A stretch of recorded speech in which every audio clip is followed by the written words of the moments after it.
Merci Monsieur le maire, merci Martine, merci Robert, merci à chacun d'entre vous dans le fond. J'aurais été bien bête en partant de Nice et en allant vers Marseille ce soir de ne pas m'arrêter parmi vous, parce que j'ai eu une première réunion il y a quelques instants avec différents acteurs de l'éducation à 100 mètres d'ici, parce que la chaleur dont vous faites preuve nous dit bien que quelque chose se passe, quelque chose qui a à voir, oui, avec le changement, mais quelque chose qui a à voir plus fondamentalement, et nous en avions tellement besoin, avec l'espérance.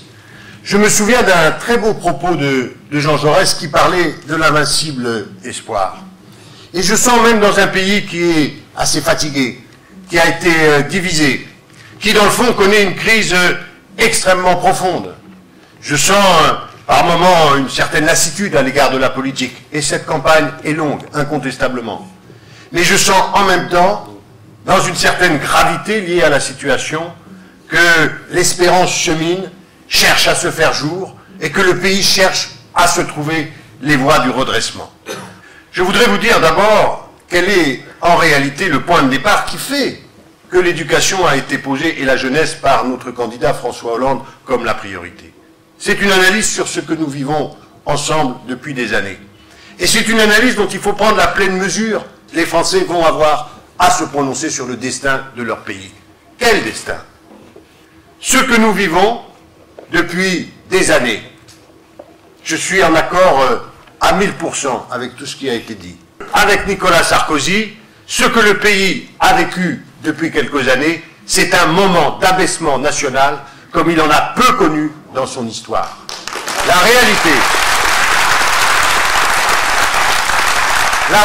de la France, depuis la Révolution française, c'est qu'elle a connu des mouvements de flux et de reflux, des périodes de grande noblesse et de conquête, et puis des périodes de retombées, des périodes de grâce, des périodes de pesanteur.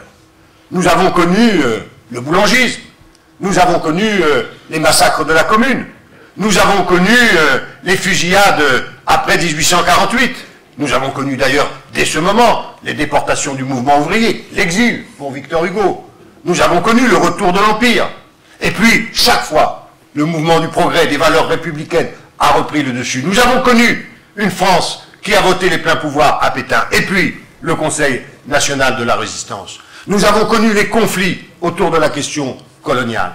Chaque fois, la France, comme dans le fond tout être vivant, elle est habitée par des tentations de repli, de faiblesse, d'avachissement. Et puis, il y a le sursaut, la capacité de se redresser, de s'élever, ce beau mot d'élève que la République a voulu donner à nos enfants dans son école. S'élever, qui est un effort permanent pour lutter contre les forces de l'égoïsme, contre les forces, dans le fond, thanatiques, mortelles, du repli sur soi, de la haine de l'autre.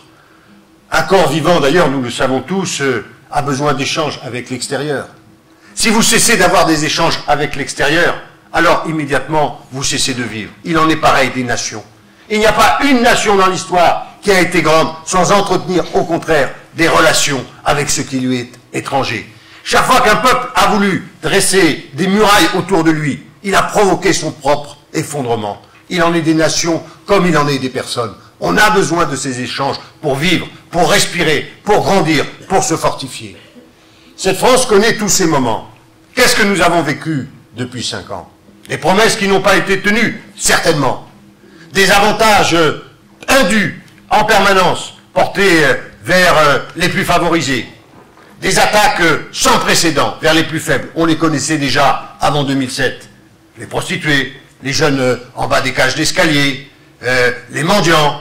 Voilà ce que le courageux ministre de l'Intérieur désignait à la France comme les ennemis de son unité nationale.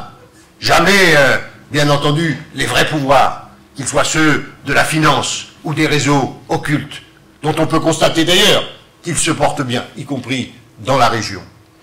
Alors, ce que nous avons vécu, et ça a été l'analyse d'abord du Parti socialiste et de François Hollande, c'est un phénomène extrêmement grave, qui est une rupture dans notre identité nationale. Il y a une identité nationale de la France. Nous sommes des patriotes. Nous considérons que la France porte dans le monde un certain nombre de valeurs. Elle s'appelle liberté, elle s'appelle égalité, elle s'appelle fraternité, Elle s'appelle laïcité, tu as eu raison de le dire. Jamais dans notre pays, jamais, nous n'avons considéré, sauf à un moment, sous Vichy, que l'identité nationale de la France devait se définir par rapport aux étrangers, par rapport à l'immigré, par rapport à l'autre.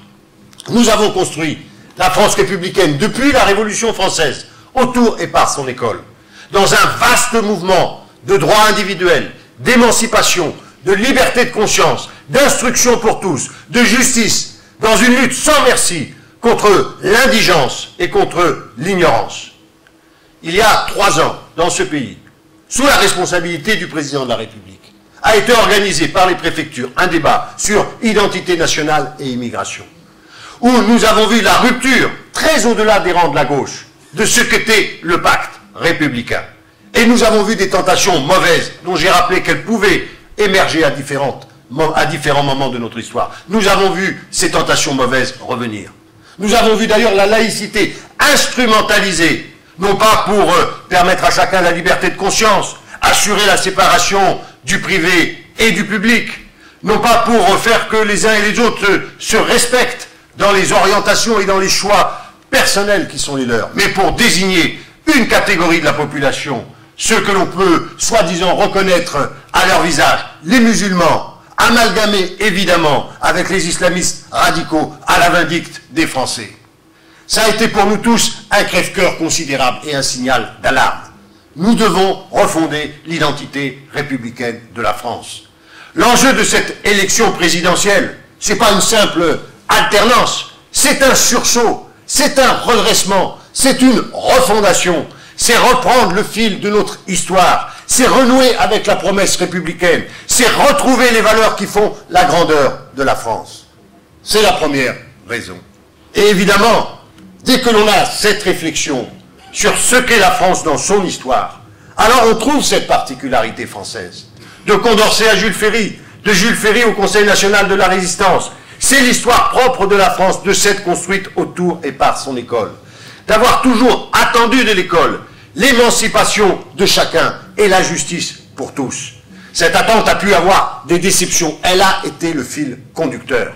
Lorsque les républicains se sont établis dans la durée, après des rechutes, il a fallu attendre la Troisième République pour qu'ils puissent s'établir dans la durée. Jusque-là, Première République, retour, contre-révolution, empire, Seconde République, empire à nouveau.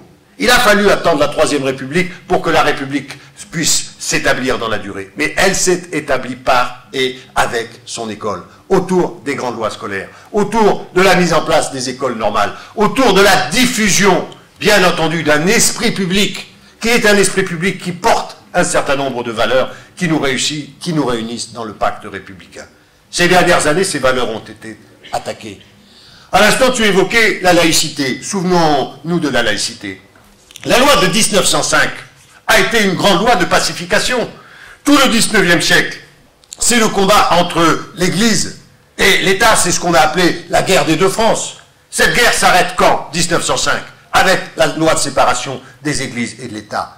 Pas un historien, pas un connaisseur, y compris bien entendu au sein des différents cultes, qui ne reconnaissent à la grande loi de laïcité sa vertu de pacification. Nous avons eu un président de la République sortant, auquel nous ne voulons pas nous habituer, qui a pu déclarer que la loi de 1905 avait été au contraire une loi agressive. Et dans la même foulée, il a déclaré que pour enseigner les valeurs de la vie, le pasteur ou le curé valait mieux que l'instituteur ou le professeur. Imaginez la rupture par rapport aux valeurs qui ont fait la continuité de la République. Ça, c'est le premier axe. Le deuxième axe, quand on regarde la France, ce qui justifie d'ailleurs aussi la montée des extrêmes, c'est la crise de l'avenir. Quand on regarde les Français, on se rend compte que, jeunes comme moins jeunes, pas à titre individuel, mais à titre collectif, qu'est-ce qu'on veut faire ensemble? C'est le peuple le plus pessimiste. Les Français ne se projettent plus dans l'avenir. Les Français, d'ailleurs, quand on regarde, ont fait des arbitrages dans les dernières décennies, qui sont toujours des arbitrages défavorables à l'avenir. Ils sont inquiets, ils ne voient pas quel est le destin de leur pays pour demain. Et évidemment, lorsqu'on ne voit pas le destin de son pays pour demain, on abandonne son école. Parce que l'école, c'est quoi? C'est la France de demain. C'est précisément ceux, au XIXe siècle, Edgar Quinet disait les messagers de l'avenir. C'est ceux qui demain, bien entendu, à qui nous devons transmettre, mais ceux qui demain seront le pays. C'est le cas de notre jeunesse.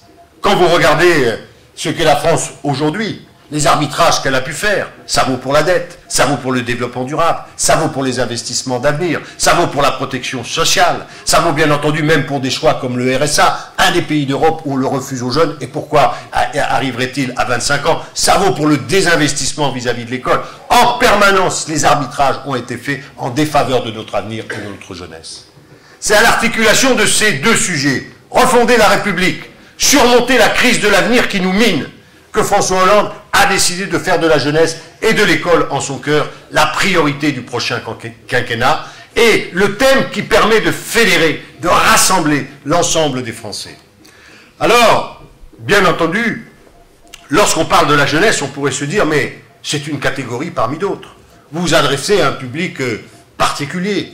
Dans le fond, vous êtes en train de faire une forme de démagogie à l'égard du vote jeune. D'abord, ce ne serait pas très malin, parce qu'il suffit d'avoir analysé les scrutins passés, ce ne sont pas les jeunes qui font les élections dans un pays qui est tant mieux, hein, d'une certaine façon, vieillit, même si nous avons une bonne natalité. Mais nous avons vu, et nous l'avons encore vu dans la précédente élection présidentielle, si c'est uniquement les moins de 60 ans qui avaient voté, Ségolène Royal aurait été élue présidente de la République. Donc, ça n'est pas très malin politiquement. Mais surtout, ça n'est pas l'idée de François Hollande. La jeunesse, ça n'est pas une catégorie de la population. La jeunesse, c'est l'intérêt général de la France parce que c'est son avenir. C'est l'avenir de la France dont nous devons parler. Être capable de se regrouper autour de notre jeunesse, c'est être capable de faire l'arbitrage positif pour le pays et de l'engager dans son avenir par rapport auquel il a aujourd'hui une certaine défiance. On parle d'une société de défiance. Nous devons rétablir la confiance, par rapport auquel il a peur, et on voit comment certains, dans le combat politique, ne cessent en permanence de vouloir attiser, créer, recréer des peurs, alors qu'au contraire, ce dont nous avons besoin, c'est de retrouver de l'énergie, de la convivialité, de la possibilité de se parler. À l'articulation de cette crise de l'avenir, de cette refondation du pacte républicain, devant ces années que nous venons de vivre, d'abaissement national, alors oui, le thème de l'école, le thème de la jeunesse est la priorité pour François Hollande de cette élection. Qu'est-ce que cela veut dire? Cela veut dire, ça me permet de voir